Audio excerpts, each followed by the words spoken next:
Como é que a gente planeja uma aposentadoria mais tranquila usando investimentos? Exato. Tipo, qual o tamanho do patrimônio que a pessoa precisa ter para gerar aquela renda que ela deseja, né? Isso, e quanto que precisa guardar todo mês para chegar lá?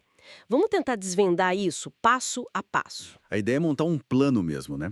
Para conseguir viver de renda lá na frente. É porque vamos combinar, depender só do INSS pode ser bem complicado. O valor médio do benefício geralmente é baixo, perto do salário mínimo. Uhum.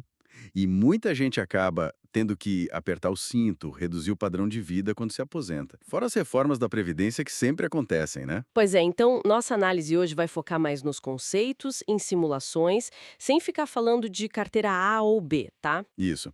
A ideia é dar as ferramentas para o planejamento. Legal. E ó, antes da gente começar de vez, se você curtir essa conversa, já aproveita agora rapidinho, deixa o like e se inscreve aqui no canal. Boa. Então, vamos lá. O primeiríssimo passo é definir uma meta de patrimônio. É desse montante que vai sair a sua renda mensal para cobrir os custos lá no futuro. Certo. E a gente pode pensar em basicamente duas formas principais para calcular essa meta. Interessante. E qual seria a primeira? Aquela famosa regra dos 4%, é isso? Como ela funciona? É segura mesmo? Essa regra é bem conhecida. Ela vem de estudos, né, sobre retiradas que não acabam com o dinheiro ao longo do tempo. A sugestão é que daria para tirar 4% do valor total investido por ano, com uma segurança razoável, sem que a inflação coma todo o seu principal. Ah, entendi. Por exemplo, imagina que alguém quer uma renda de R$ 10.000 por mês. Isso dá R$ 120.000 por ano, certo? Certo. Aí o cálculo seria pegar esses 120 mil e dividir por 0,04, que é os 4%. Uhum. Isso daria uma meta de patrimônio de R$ 3 milhões. Claro, é uma estimativa, né? O mercado varia. Nossa, 3 milhões. Dá um número para a gente ter como base. E qual seria outra forma de calcular? A outra abordagem é olhar para o retorno histórico que carteiras diversificadas conseguiram entregar acima da inflação. É o que a gente chama de retorno real. Ah, o retorno real descontando a inflação. Faz sentido. Exato. Por exemplo, se a gente olhar dados do passado, uma carteira, digamos, com 70% em renda fixa e 30% em renda variável, rendeu, na média histórica, uns 6% ao ano acima da inflação. 6% real. Isso. Aí, usando essa premissa de 6% para os mesmos R$ 10.000 mensais, a conta muda um pouco.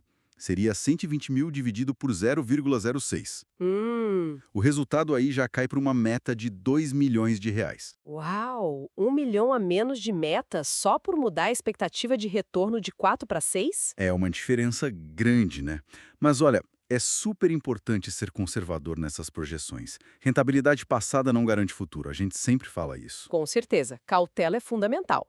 Bom, definida a meta, seja 2 ou 3 milhões nesse exemplo, qual o próximo passo? Como chegar lá? Aí entra o segundo ponto, que é avaliar quanto você consegue investir todo mês, os famosos aportes e também o patrimônio que você já tem hoje, se tiver algum. E aqui, olha, tem um ponto que eu acho fundamental. A grana que a gente consegue guardar e investir com regularidade todo santo mês, isso vale ouro. Mais do que a rentabilidade, você diria? Especialmente no começo da jornada, sim.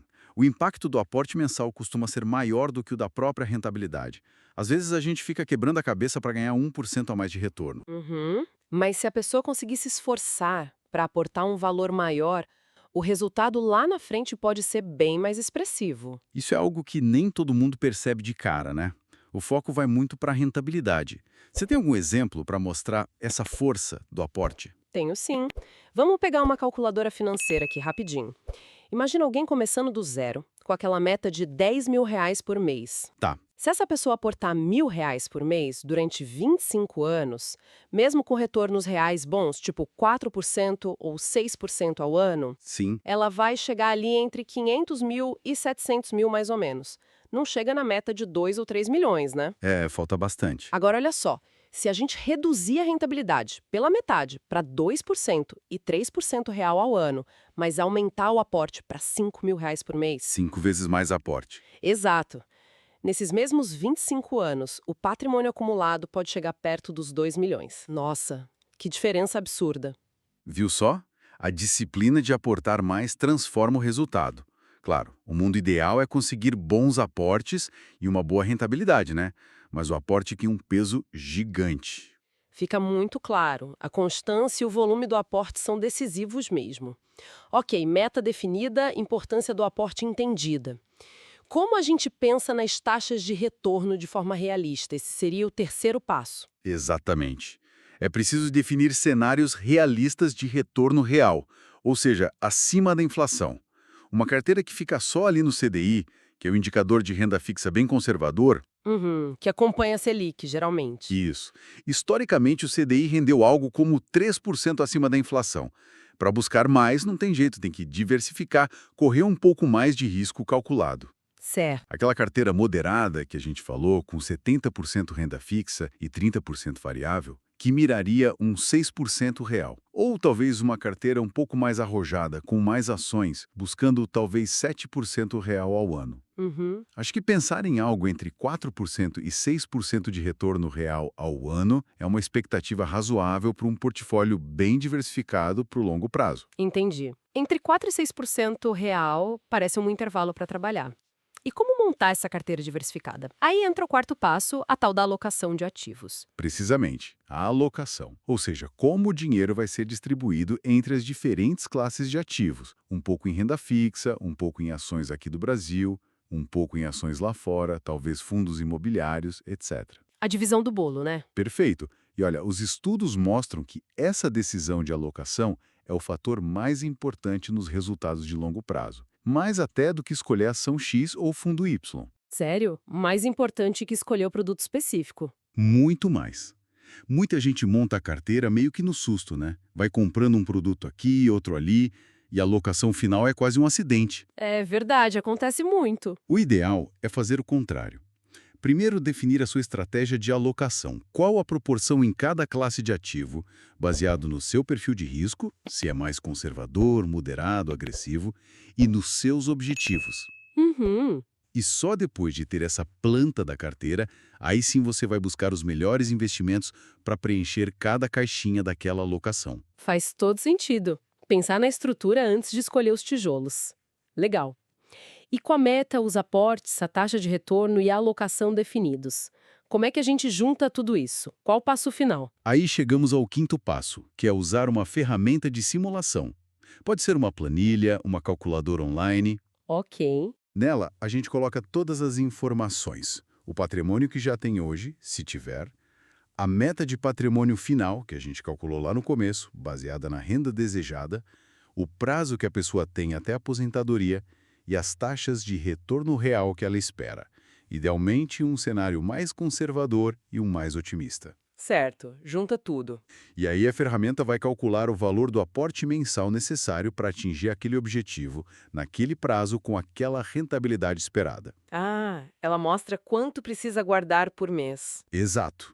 Por exemplo, digamos que alguém já tem R$ 100.000 guardados, que é uma renda de 20 mil por mês lá na frente, o que daria uma meta de patrimônio entre 4 milhões, se usar 6% real, e 6 milhões, se usar 4% real, e espera um retorno de 6% real ao ano. Tá. A simulação poderia mostrar que essa pessoa precisaria aportar, sei lá, uns R$ 5.500 por mês para chegar nos 4 milhões no prazo que ela definiu. Entendi.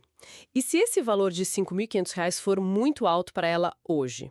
Aí ela pode brincar com as variáveis na simulação. Talvez aumentar o prazo para se aposentar, ou ajustar a meta de renda para um valor um pouco menor, ou quem sabe rever a alocação para tentar buscar um retorno diferente, sempre ciente dos riscos. Perfeito. Dá para ir ajustando até encontrar um caminho viável. Então, para a gente recapitular o plano completo. Primeiro, definir a meta de patrimônio, usando lá a regra dos 4% ou a expectativa de retorno real. Isso. Segundo, entender a importância gigantesca dos aportes regulares. Quanto mais, melhor, principalmente no início. Fundamental. Terceiro, estabelecer taxas de retorno realistas, algo entre 4% e 6% ao ano para uma carteira diversificada, parece um bom ponto de partida. Uhum. Quarto, criar uma alocação de ativos estratégica pensada para o seu perfil antes de sair comprando produtos. A base de tudo. E quinto, usar uma simulação para juntar tudo e descobrir quanto precisa investir mensalmente para conectar todos esses pontos. Exatamente. E, sabe, é fascinante observar como essa combinação de tempo, disciplina nos aportes e uma estratégia de alocação bem definida pode de verdade transformar quantias que parecem pequenas hoje em um patrimônio bem significativo lá na frente. É verdade. Um patrimônio capaz de gerar aquela tranquilidade financeira que todo mundo busca.